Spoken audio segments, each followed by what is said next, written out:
সম্রাট এজিদ, আপনারা বলেন ১৫০০ বছর আগের থেকে এই পর্যন্ত বলুন তো এই পৃথিবীর কাহারো সাতকারিয়ার মানুষ, বাঁশকারীর মানুষ, পেকুয়ার মানুষ, চন্দনাইশের মানুষ, বোয়ালখালীর মানুষ, আনোয়ারার মানুষ, কর্ণফুলীর মানুষ, বগদারহাটের মানুষ আওয়াজ করে বলুন এই পর্যন্ত ১৪০০ বছর পর পর্যন্ত কোন সন্তানের নাম কি এজিদ রাখছে, নমরুদ রাখছে, ফেরাউন রাখছে, আবু জাহেল রাখছে, আবু লাহাব রাখছে? কেন রাখে নাই? এই জন্য রাখে নাই আবু জাহেল, আবু লাহাব, এই ফেরাউন, নমরুদ, এজিদ, এদের ইতিহাস হলো নিন্দার ইতিহাস। কিয়ামত পর্যন্ত এরা যে ঘটনা ঘটিয়েছে মানুষ নিন্দা করবে, ঘৃণা করবে। কথা বলেন ঠিক কিনা বলেন? মিশরের বাদশা সম্রাট নাসির যখন তাকে আনা হলো, ডাক দিয়ে বলে তোমার কাছে কি গুপ্তধন আছে? এবার ডাক দিয়ে বলে হ্যাঁ আমার কাছে গুপ্তধন আছে। কয়ে বলো না গুপ্তধনটা কোথায় রাখছো? কয়ে না এটা বলার বিষয় না। জোরে কন্যা মারহাবা। হাইরি এবার মানুষ চতুর্দিকে দাঁড়াইয়া রয়েছে, এবার তার গুপ্তধনের সন্ধানের জন্য মানুষ অধীর আগ্রহ।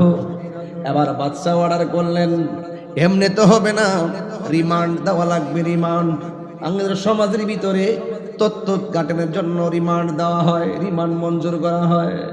সাধারণ ভাষায় যদি না বলে কঠিনভাবে তাকে আঘাত করা হয়, কারেন্টের হিট দেওয়া হয়, বেত্রাঘাত করা হয়, চোখ বেঁধে নিয়ে অন্ধকার ঘরে ঢুকায় রাখা হয়, চোখ খুলে তাকে বেদরং পিটানো হয়।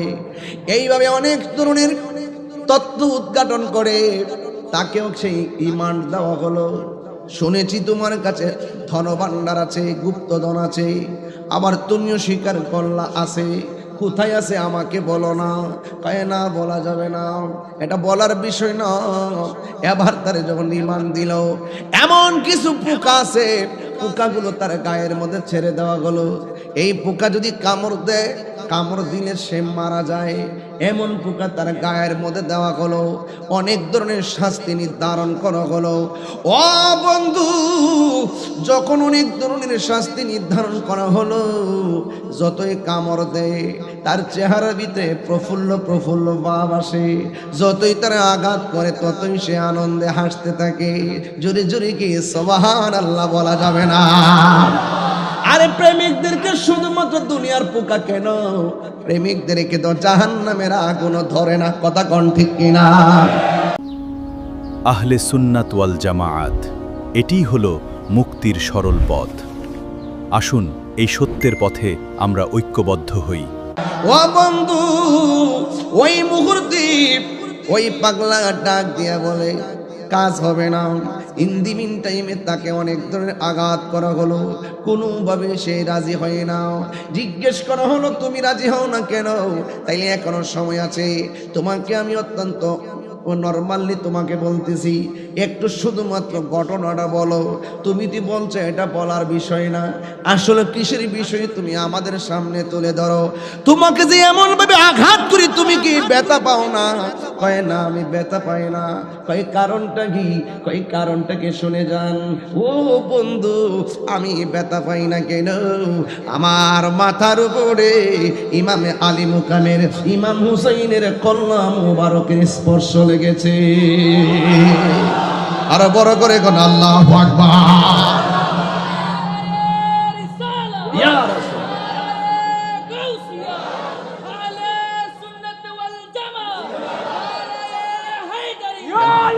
আল্লাহু আকবার বলেন।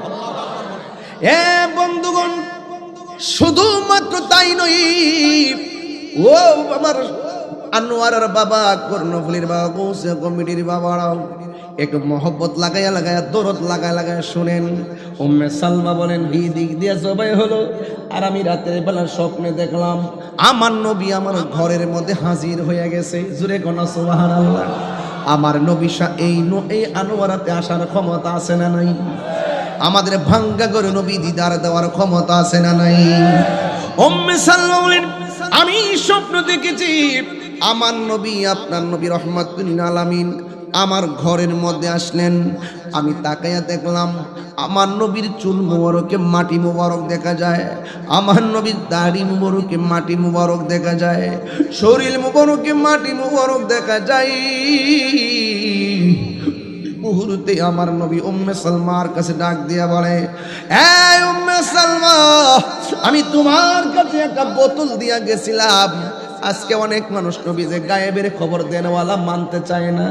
এরা কি কয় জানেননি? কয় আল্লাহ জানাইলে গায়েব থাকে না। কয় একমাত্র গায়েবের খবর আল্লাহ জানে। এইভাবে মানুষকে বিভ্রান্ত করে। এ বন্ধু, আল্লাহ যার ইচ্ছা করে তাকে গায়েবের জ্ঞান দান করে। আমার নবীরে জানাইতে জানাইতে এমন জানাইছে, আমার নবী এক ওয়াজের মধ্যে বৈশা কিয়ামত পর্যন্ত কি হবে নাকি না হবে সব বলে দিয়েছে। मेरे हुसैन तुझे सलाम, मेरे हुसैन तुझे सलाम, मेरे हुसैन तुझे सलाम, मेरे हुसैन तुझे सलाम, अस्सलाम या हुसैन, अस्सलाम या हुसैन, अस्सलाम या हुसैन, मेरे हुसैन तुझे सलाम, मेरे हुसैन तुझे सलाम। जिनको धो कैसे को फे बुलाया गया, जिनको बैठ बिठा ये सताया गया, जिनको धो कैसे को फे बुलाया गया, जिनको बैठ बिठा ये सताया गया, जिनको बच्चों को प्यासा रुलाया गया, जिनके गर्दन पे खंजर पे चलाया गया, उस हुसैन इब्न हैदर पे लाखों सलाम, उस हुसैन इब्न हैदर पे लाखों सलाम, मेरे हुसैन तुझे सलाम, मेरे हुसैन तुझे सलाम, मेरे हुसैन तुझे सलाम, मेरे हुसैन तुझे सलाम।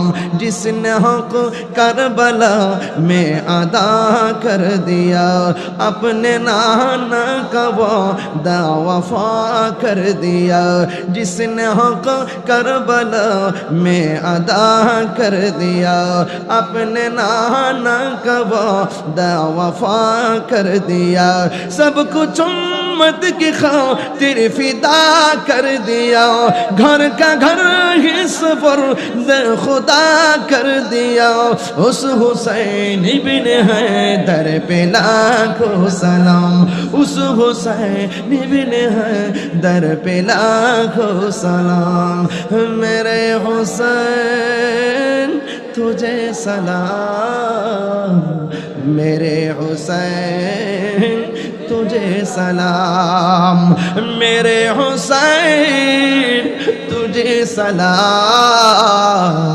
मेरे हुसैन तुझे सलाम। দুইটা হাত তুললে হুসাইন খুশি হয়ে যাবে।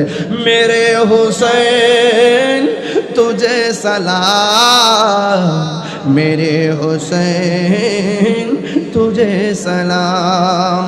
जिसने हक करबला में अदा कर दिया, अपने नाना का वादा वफा कर दिया, सब कुछ उम्मत की खातिर फिदा कर दिया, घर का घर हिस्स पर खुदा कर दिया, उस हुसैन इब्न हैदर पे लाखों सलाम, उस हुसैन इब्न हैदर पे लाखों सलाम। हाथ तुलते হবে। मेरे हुसैन